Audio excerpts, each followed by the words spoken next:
What we're going to be doing today, Amy, is probably one of our most requested recipes. This is the original 3 cheese and beer soup that we do in the Horse and Plow. And if I get one telephone call a day, it's probably more like 7 or 8 or 10, if not more. And every time this kind of comes up in a show, people call up straight away and go, can we have the recipe? So you know what, we're going to go one better today. Let's show you how to make your own. And it's really pretty simple. The ingredients that we have are all ready together, and again, just getting everything out and putting it into your kitchen, having it in front of you, just makes the whole task of cooking in your kitchen so much easier. First thing that we're going to do is we're going to make a roux. Now a roux is just a mix of butter and flour. So really it's equal quantities of flour and butter. So we're going to eyeball this. I've got half a cup here of flour, and I'm going to take a nice big dollop of butter here, put that into the pan, and we're going to let that melt. And basically what, again, it's old traditional classical French cuisine. So your roux and your flour combined are going to be the part that when we add it into the milk that we have here, which is the base for the cheese soup, is going to thicken it up. We'll let the butter melt here. You can see it's coming up to a nice froth, and that's exactly what we're looking for. Let that melt, and then add some of that flour to it. There we go. And just basically let that all incorporate into the flour. In the meantime, while this is come up to temperature, we're going to add some of our flavor components. I've got some Worcestershire sauce here. I'm going to put some of that into that.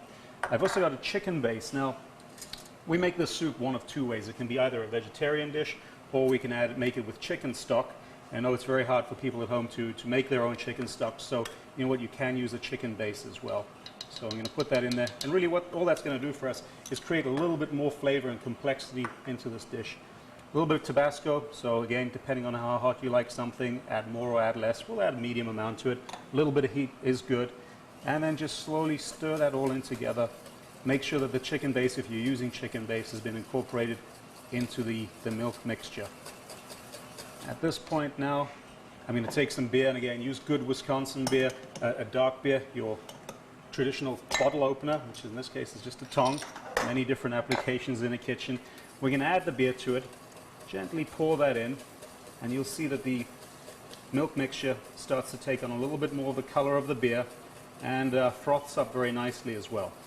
And can actually smell that beer. And the beer is an important part to the soup, because again, beer and cheese work so well together, and you will just get a little bit of that flavor and aroma of the beer coming through in your soup, and that's exactly what we're looking for.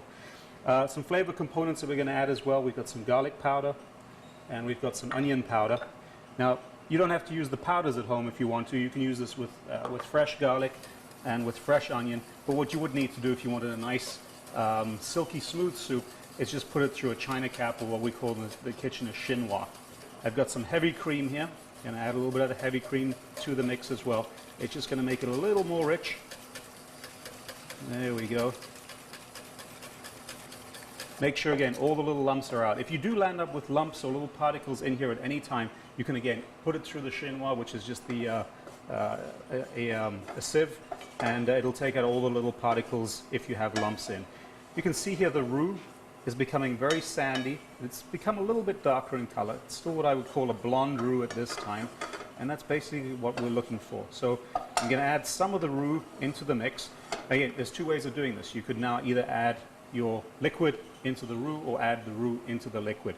But I think for the person at home who's making this, it's probably easier to add the roux into the liquid. And you add that in little stages, because we're looking for the right consistency and texture. And that's just going to be, like I said, we're not making a sauce out of this, we're making a soup out of this. So we do want this to thicken a little bit, bearing in mind at the end of this process, we are going to add cheese to it again as well, and the cheese is going to make it thicker. And again, just slowly letting this all incorporate, mix in together. And this needs to cook out now for approximately 10 to 15 minutes. So keep stirring it from time to time. You don't want the bottom of the milk and all the roux in here to start catching on the bottom of your pan. That burnt flavor will come through very quickly.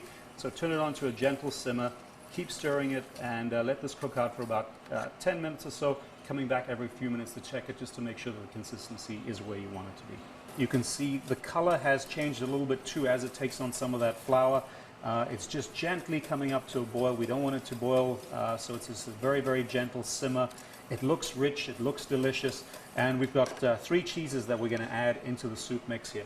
I've got some pepper jack cheese, Again, you want to add this a little at a time because you want it to incorporate into the mix. So I'm going to add about a third of the amount of the cheese there. I've got some provolone cheese here as well. You can use whichever 3 cheeses you like. And I've got some cheddar cheese as well. And we're going to add some of the cheddar cheese to the mix. And again, every time before you add more to it, just make sure that you stir all that lovely cheese mix into it. And it is going to thicken a little bit more now as we go as well, which is again an important thing to remember when we're looking for the consistency of the soup. You can see the cheese is starting to melt into the mixture. It melts really, really quickly. And we'll go back again, more of the pepper jack mix going in. There we go. Stir that in completely. Make sure that it's all nicely dissolved into the mixture. And this is so warm now that even as you're adding the cold cheese mix into the hot soupy mix, it just gets taken up and melted right away. You're not really losing any of that precious heat that you want. Now you want this to cook again for approximately another 5 to 10 minutes. Again, stirring it continuously, making sure that you don't have any lumps in it. At that point then, taste it. It's always important to taste our soup as we go. That's good. It needs probably a little bit more salt. Add just a touch of salt to this dish. And we're going to allow more of that cheese to melt. And here we have it, our famous beer and cheese soup. We'll just finish that with some chives. You can finish it with some croutons if you like, as we do in the Horse and Plow. Make this at home for yourself, and if it looks like it's too much work, come to the Horse and Plow and enjoy it. It's always on the menu. We'll never take it off. Bon appetit.